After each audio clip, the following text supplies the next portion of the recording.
Olá para você que está aqui na nossa companhia na Web Rádio Defensoria. Esse é o podcast Entrevistas DPE e todos os dias a gente traz assuntos muito importantes que estão sendo falados na sociedade, como a adultização precoce das crianças.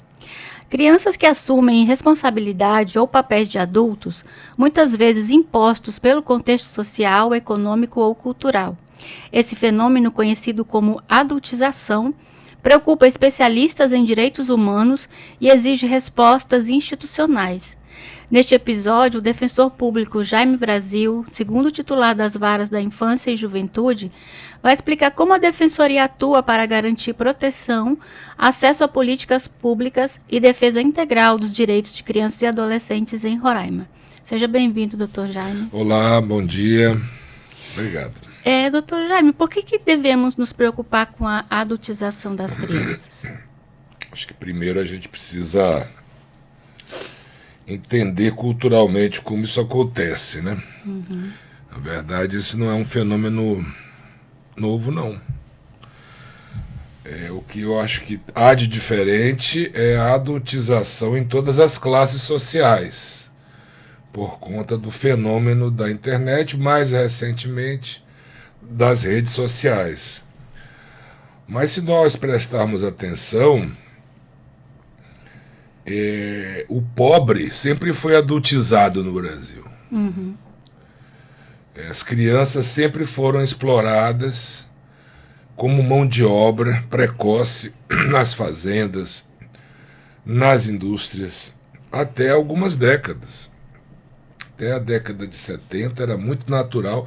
E até hoje, para lhe falar mais claramente, já escutei recentemente pais com comportamento, digamos, que hoje em dia se poderia dizer conservador, né?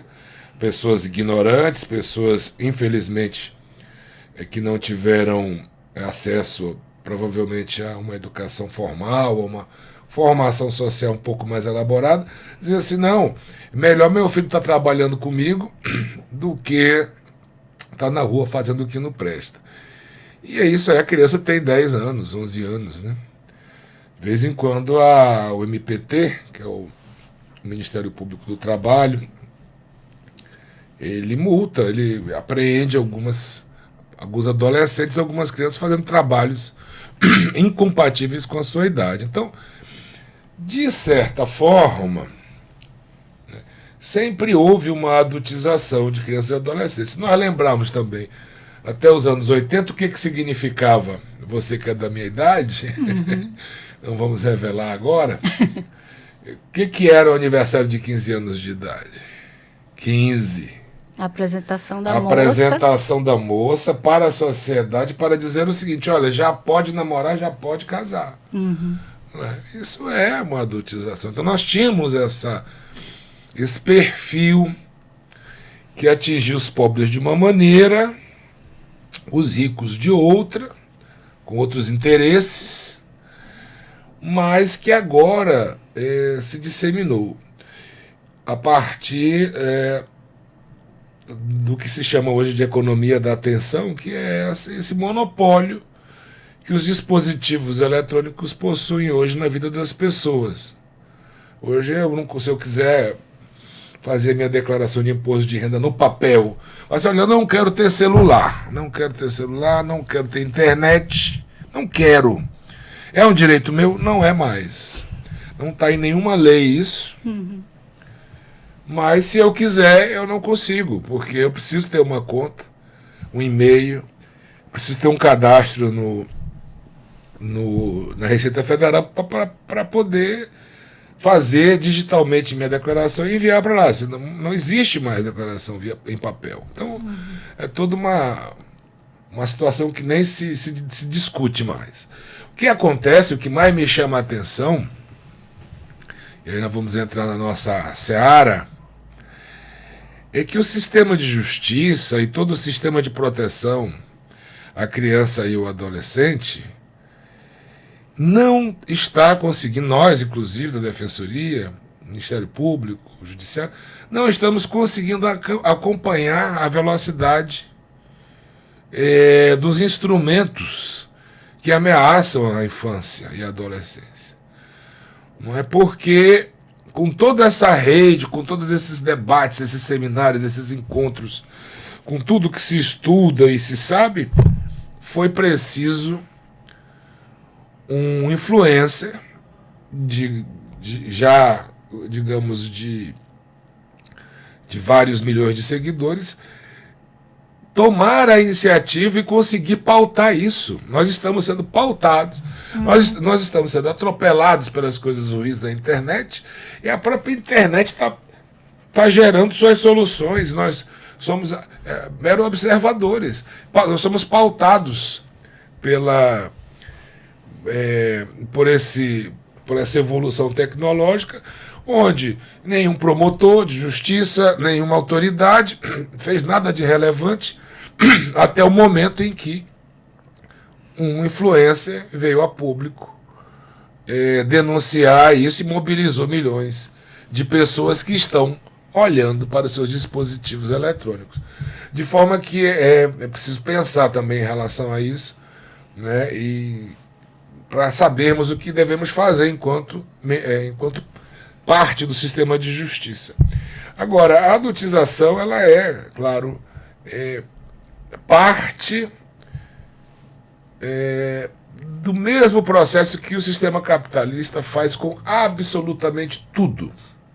E se não fez, o fará. Quer transformar tudo em mercadoria. Tudo tem que se transformar em mercadoria, né? Então, quem eram aqueles adolescentes? Porque nós pegamos ali um caso, que é do Ítalo Santos. E os demais casos que devem existir, que podem existir na internet, né, relacionados a essa mesma situação, que é a adultização do ponto de vista erótico. Mas não é só o erotismo que é a adultização, né? Mas vamos falar da adultização do ponto de vista erótico. Quem eram aqueles adolescentes? Existia algum adolescente ali remediado de família rica? Nenhum. Todos eles, no final das contas, eram incentivados e apoiados pelas suas famílias, não é? Porque havia ali, de qualquer maneira, um retorno financeiro, uma vantagem econômica. Então, o capitalismo ele consegue fazer isso, né? Seduz as pessoas.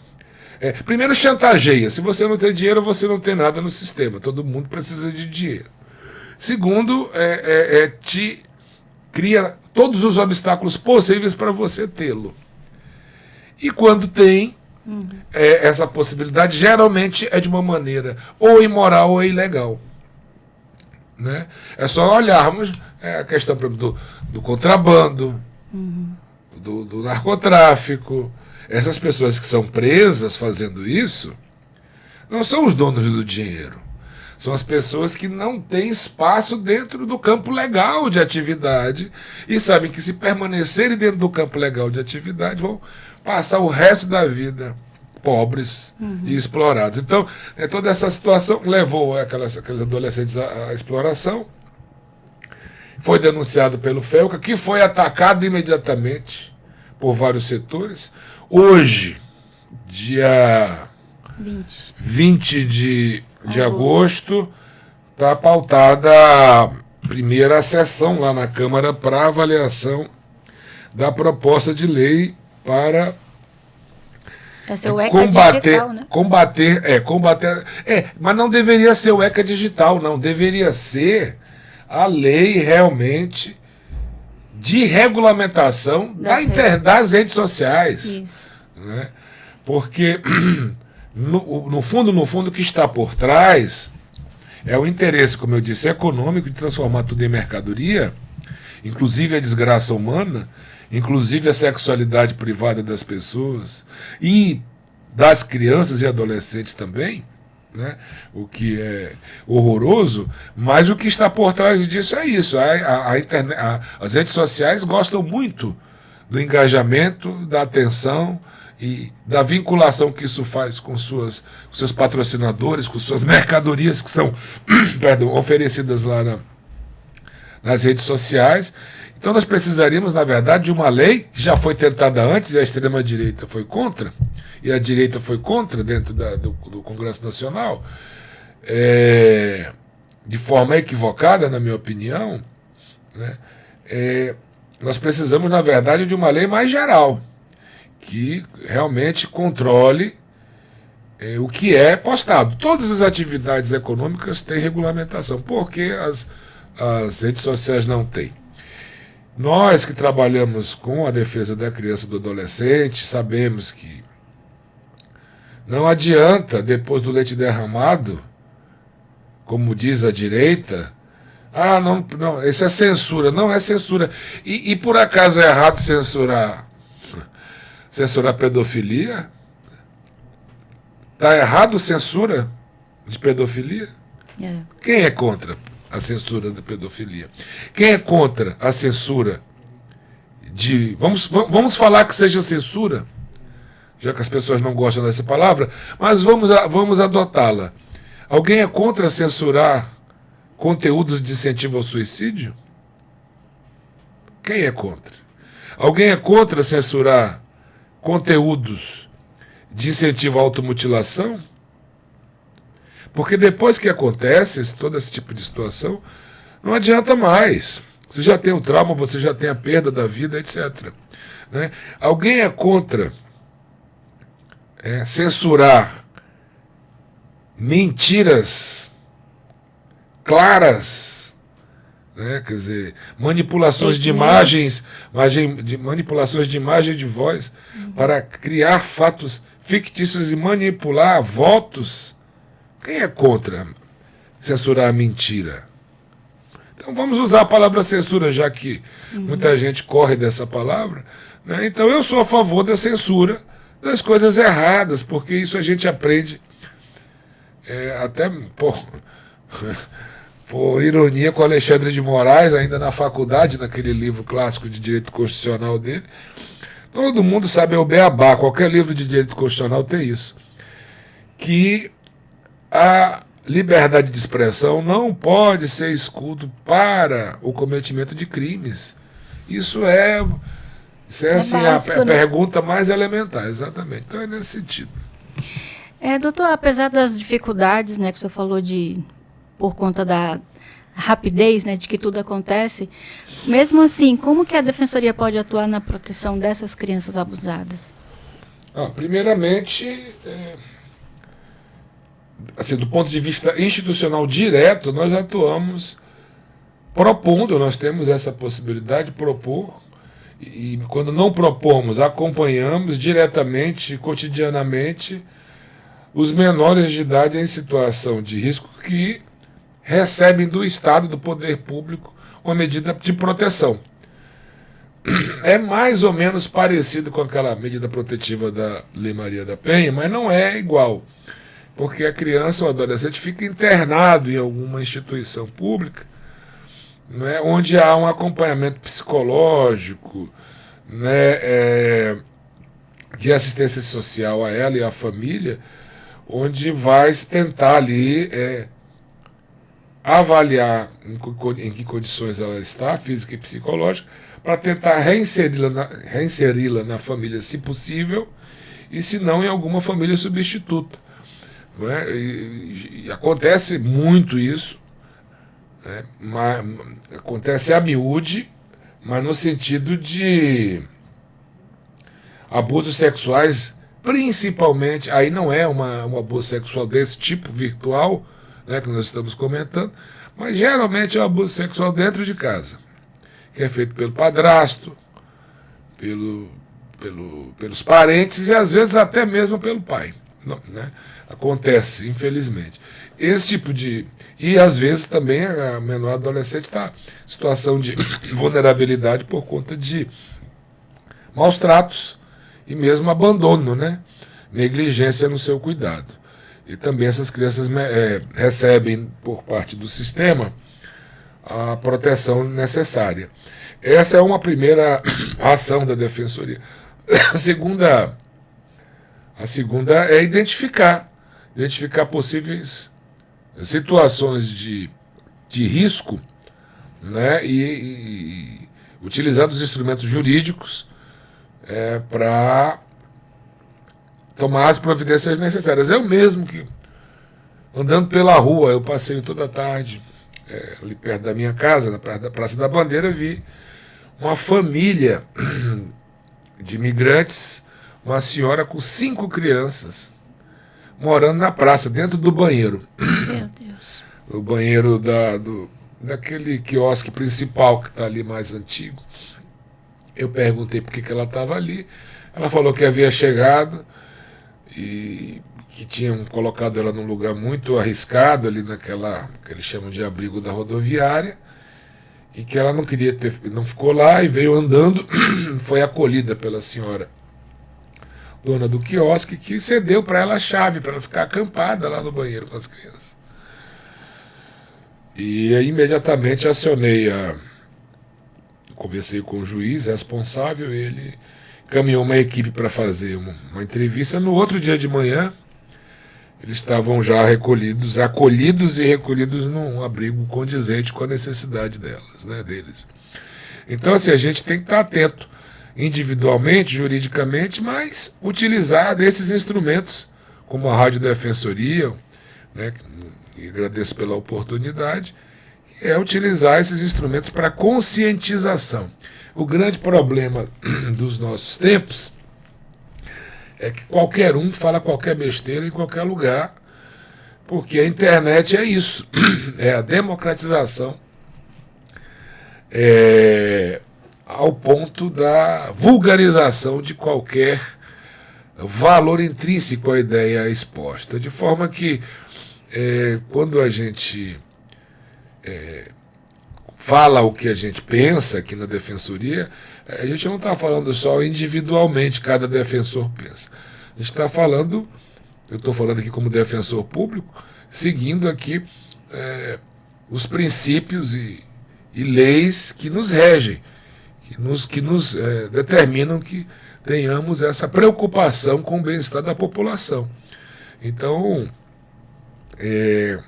quando aqui defendemos os valores que defendemos, são valores civilizatórios.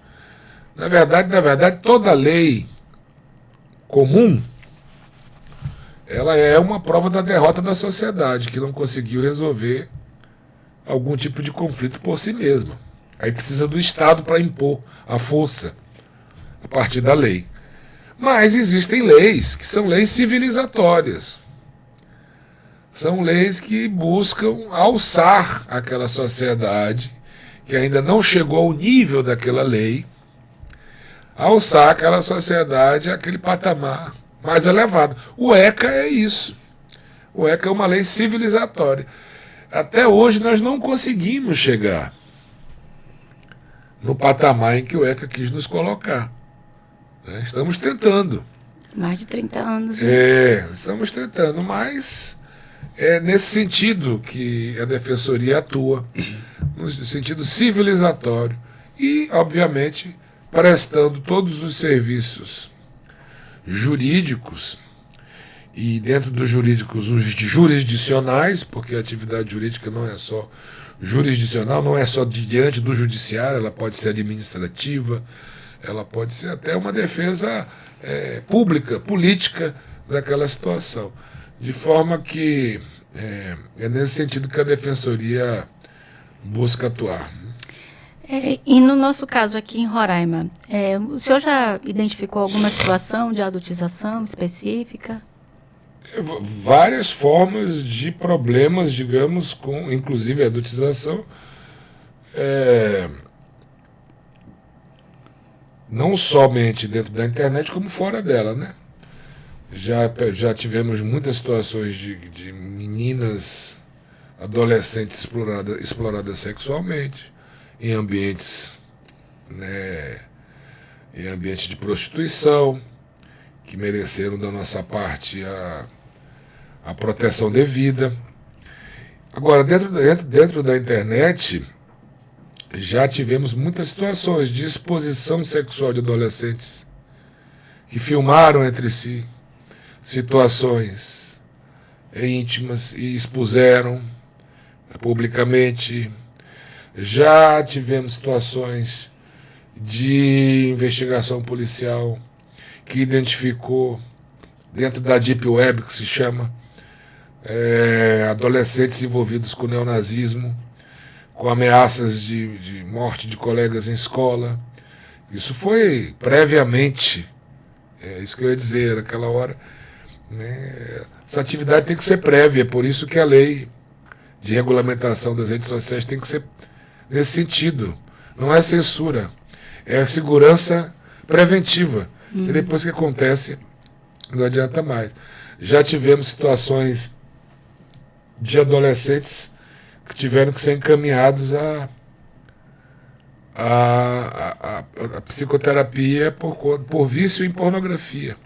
Vício mesmo. Né? Então, situações extremamente agudas, né, que demonstram a vulnerabilidade em que você tem hoje em dia esses jogos também, Roblox, né?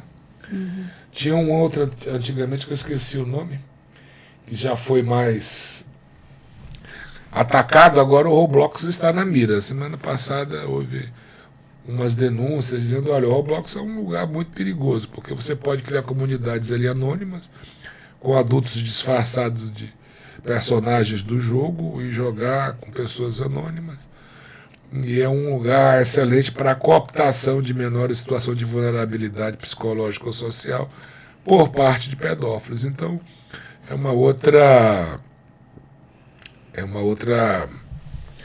Isso é um outro mecanismo que não parece ser uma rede social, mas é um mecanismo também de recrutamento e de cooptação desses menores para essas situações de risco. Mas aqui, Roraima, todos esses casos já nos chegaram oficialmente, desse tipo de caso. Não no volume que parece que existe e que a gente não sabe. Né? Por isso mesmo a lei é importante, para que a gente possa, a partir dela, monitorar com mais intensidade essas situações. E isso pode afetar o futuro educacional e profissional desses jovens, né? Essa é a grande missão do ECA, né? Dar às crianças e adolescentes... Eu estava lendo uma matéria de um influencer muito bom. O instrumento da internet pode ser muito boa. É muito bom, porque você tem ótimos influencers. Tem um médico, esqueci exatamente o sobrenome dele, acho que é Becker, que ele escreve também para o Globo, esqueci nesse momento. É um médico pediatra e ele dá sugestões e orientações sobre essas questões, né? E ele estava falando exatamente sobre... Inclusive ele que trouxe essa ideia primeiro de que a adultização não é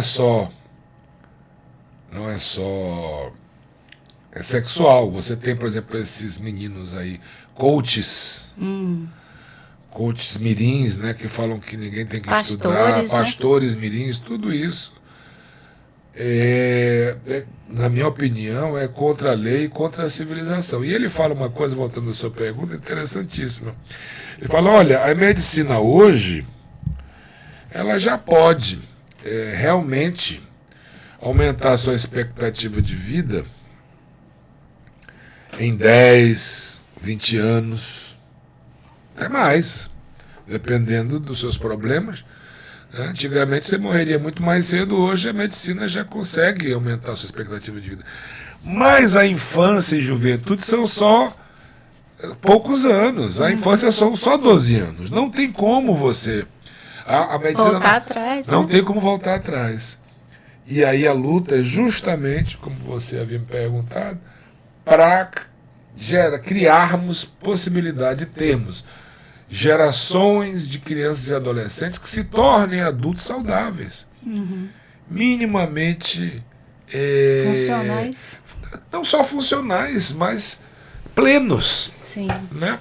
Plenos de si mesmos, assim, com os traumas e com toda a plenitude da vida, com as tristezas e alegrias bem vividas, porque todos nós temos traumas, todos nós passamos por momentos de angústia, tristeza, tudo isso, mas podemos passar por tudo isso com saúde psicológica, saúde física, saúde, né? Mas dessa maneira que estamos indo não vai ser possível. Nunca vi maior desinteresse das crianças e adolescentes e jovens por questões ligadas ao mundo real, né? Prática de esporte também. Prática de esporte, desinteresse e muito leitura. Por leitura de longa duração, né? Porque eles leem muito, na verdade, mas é só coisas uma frase, né? 2 frases. De forma que me preocupa muito o futuro. Acho que nós adultos aqui nessa quadra somos a primeira geração que não sabe o que dizer aos filhos. Não sabe, a gente fala, olha, vai estudar, a gente sabe que isso é importante, mas a gente não sabe um caminho, como havia antigamente, um caminho seguro para uma vida, digamos assim, tranquila e equilibrada economicamente, por exemplo. Com a chegada da IA, nós não sabemos exatamente o que será das profissões daqui 10, 15, 20 anos. Né? Essa minha voz aqui, ela pode ser muito bem reprocessada por uma IA.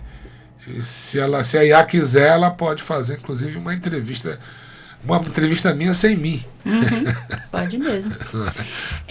Eu assisti, né, o vídeo do Felca, e aí eu fiquei me perguntando, né, assim, caramba, eu sigo alguns perfis dessas crianças que falam coisas bonitinhas, né? Por exemplo, tem uma garotinha do Pará que eu acho lindo o jeito que ela faz. Aí eu fiquei pensando, falei, será que eu estou contribuindo, né, para uma coisa ruim sem querer? Todo mundo tá. Na verdade, todo mundo está contribuindo para coisa ruim sem querer, de estar nas redes sociais. Só de estar lá já está contribuindo. Porque é isso, eles vivem dessa atenção. Né? Por mais que digamos que, é a minha opinião, aí eu não posso dizer que é algo absoluto e que não é possível debater, digamos, mais amplamente, mas mesmo que a criança esteja exposta na rede social no papel de criança, mesmo que ainda assim seja, a exposição dela em si já é um fator de risco. Porque traz para ela uma responsabilidade que ela não deveria ter, traz para ela um olhar que ela não deveria receber, traz para a família uma expectativa que ela não deveria ter em relação à criança também. Ou seja, de qualquer maneira, uma forma de adultização. Porque a criança vai ser... É como antigamente se fazia, botar para trabalhar cedo. Né? E a gente sabe que criança não trabalha. A diferença é que não está pegando na enxada, né? Exatamente. Mas a família está ali, a criança está contribuindo para a renda da família, às vezes se torna a principal provedora. E mesmo que ela esteja ali no papel infantil que lhe cabe, mesmo assim é uma forma de exploração, na minha opinião. Uma vez eu tenho um primo, ele tem umas respostas muito interessantes. Quando começou esse negócio de internet e as pessoas colocando... Eu passei a minha vida toda com o meu Instagram fechado. Eu tive que abrir por causa da defesa das árvores. Eu precisava de gente apoiando e abri o Instagram. Mas era fechado por quê? Porque ele falava assim, Jaime, quando passa a pessoa na rua aí, pessoa estranha, né? Você chama ela para entrar na sua casa e mostra o teu álbum de família? Não, pelo contrário. Por que você faz isso na internet? Então é isso. Você pega a sua filha e leva lá para a praça para ela ficar dando cambalhota, para pegar e passar a canequinha para pedir dinheiro. Não. E por que você faz isso na internet? É. E pensando nisso, né? O que o senhor acha que os pais, as escolas e a comunidade pode fazer para preservar a infância e a adolescência? Eu vi também uma matéria recente que tem uns grupos, né, de pais que são já fazendo isso no âmbito digital, né? De não deixar os filhos terem acesso até mais ou menos uns 12, 13 anos. Tem a Austrália, se eu não me engano, aprovou uma lei agora proibindo menores de 16 anos de possuírem redes sociais. Simples assim, né? Que eu acho ótimo, né? Se nós pais tivéssemos a condição de colocar os nossos filhos para brincar entre eles fisicamente, ludicamente, nas ruas, nos igarapés como nós fazíamos, né? Era muito melhor, mas infelizmente não é mais possível, até por uma questão de segurança, falta até de pessoas, né? A não ser que você tenha muitos filhos para brincar entre eles, você não tem nem quem deseje isso. As pessoas estão muito com a vida, infelizmente, menos gregária, menos comunitária, né? Como era da cultura brasileira antiga, né? Agora, você me perguntou o que nós temos que fazer para proteger. Nós temos que tratar nossas crianças e adolescentes da maneira só tomarmos em conta como éramos antes das redes sociais, antes do smartphone, e imaginar que aquele instrumento ele não mudou nada no sentido de necessidade de proteção, ao contrário, aumentou a necessidade de proteção, porque ali a criança e adolescente está em contato com o mundo inteiro. Antes nós estávamos em contato com o vizinho, que precisávamos de proteção em relação aos vizinhos também, mas agora em relação à humanidade. Então é redobrar a atenção nesse sentido e observar os valores, né, o bom senso e tudo mais. Se não observar o bom senso, pelo menos observe a lei, o que a lei diz, né, para preservar essa fase tão importante da evolução do ser humano, para que resulte em um adulto minimamente útil a si mesmo e à sociedade. É nesse sentido, né? E, terminando, eu acho que nós vamos terminar, não sei. Pode ser. Senão eu vou falar aqui até colocar logo a defensoria à disposição, né? Nós temos 2 defensores, eu, meu colega Francelino, com gabinetes ali na Avenida Sebastião Diniz, pertinho do terminal de ônibus, ao lado da Igreja Universal, perto do DB do centro.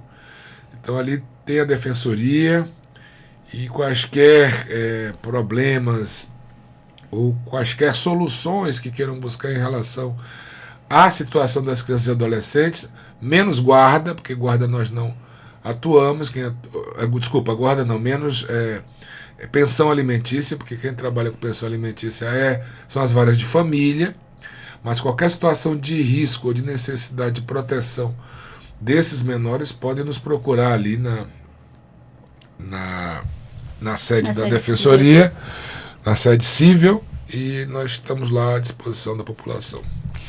Doutor, a gente sabe que o senhor deve, infelizmente, né, participar e ver e saber de vários casos, né, de violência contra as crianças. O senhor pode deixar assim uma mensagem, um conselho para os pais que querem, né, tirar os filhos desse lugar tão ruim que é a internet, e o que eles podem fazer? Procure ajuda. É muito difícil. Os pais você imagina um pai normal ou uma mãe normal, funcional, como nós, aí você passa quantas horas por dia perto do seu filho, né? E aí você se pergunta quantas horas ele passa perto do celular. E é óbvio que o seu discurso, o seu exemplo, por melhor que seja, muitas vezes não é suficiente para convencê-lo de que você tem razão. Então, no primeiro momento que você sentir que está perdendo o controle da situação, é importante procurar ajuda, seja ela de psicólogos, de assistentes sociais, de psicopedagogos, até de médicos, se for o caso necessário. Então é isso. Essa é a luta, né, que nós estamos travando hoje, porque antes você tinha a observação do mundo, que era uma coisa, entre aspas, mais neutra, menos impositiva, e você tinha a orientação dos pais. Hoje você tem a orientação dos pais, se eles não estiverem olhando para o celular também, e em vez de a observação do mundo ao redor, você tem a observação de um monte de ideias por minuto. Cada 30 segundos uma ideia nova. Então, muitas vezes, para você se tornar referência ou hegemônico na mente daquele adolescente, daquela criança, se torna difícil. E aí ela começa a não escutar os pais, começa a não respeitar os pais, começa a agir e a fazer coisas que não deveria, justamente porque nós vivemos um mundo novo a partir dessas tecnologias. Eu mesmo estou falando a todos vocês aqui via internet. Isso era impensável há 10 anos, 15 anos atrás, dessa maneira como é feito hoje. De forma que a gente também está procurando caminhos para poder mitigar esses danos que vieram junto com tantas facilidades que a tecnologia nos trouxe. E se alguém, por acaso, quiser fazer alguma denúncia, né, de alguma criança abusada, de qualquer tipo de abuso, pode ligar no Disque 100, né, doutor? Disque 100 é um número nacional, né, de denúncia, não precisa se identificar, pode ser anonimamente, né?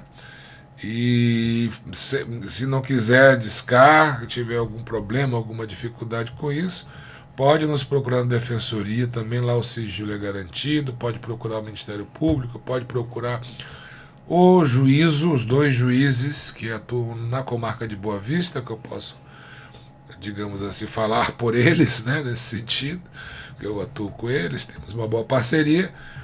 Então é isso, é saber que sozinho a gente não resolve a situação, não. Tem que procurar ajuda. E a Defensoria está aqui para isso.